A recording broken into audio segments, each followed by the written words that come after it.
JTV news বাংলার ক্যামেরায় উঠে এসেছে সাভার বিট কালিয়াকৈর রেঞ্জ বন বিভাগের দায়িত্ব পালনে নানা অনিয়ম ও অব্যবস্থাপনার অভিযোগ।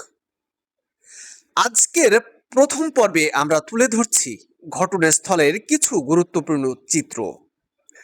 সরজমিনে গিয়ে দেখা যায় অফিস চলাকালীন সময়েও কয়েকজন কর্মকর্তা-কর্মচারী লুঙ্গি পরিহিত অবস্থায় অফিস কক্ষে অবস্থান করছেন। এছাড়া সংশ্লিষ্ট প্রধান কর্মকর্তাকে তার কর্মস্থলে পাওয়া যায়নি বলেও অভিযোগ রয়েছে। স্থানীয়দের দাবি, দীর্ঘদিন ধরে বনাঞ্চলের গাছ কেটে উজাড় করা হচ্ছে। একই সঙ্গে বনশূন্য হয়ে যাওয়া সরকারি জমি বিভিন্ন সময়ে প্রভাবশালী ভূমিদস্যুদের দখলে চলে যাচ্ছে বলেও অভিযোগ উঠেছে। এমনকি এসব জমি নিজেদের নামে রেকর্ড ও নামজারির মাধ্যমে ভোগ দখলের চেষ্টা করা হচ্ছে বলেও স্থানীয়রা দাবি করছেন।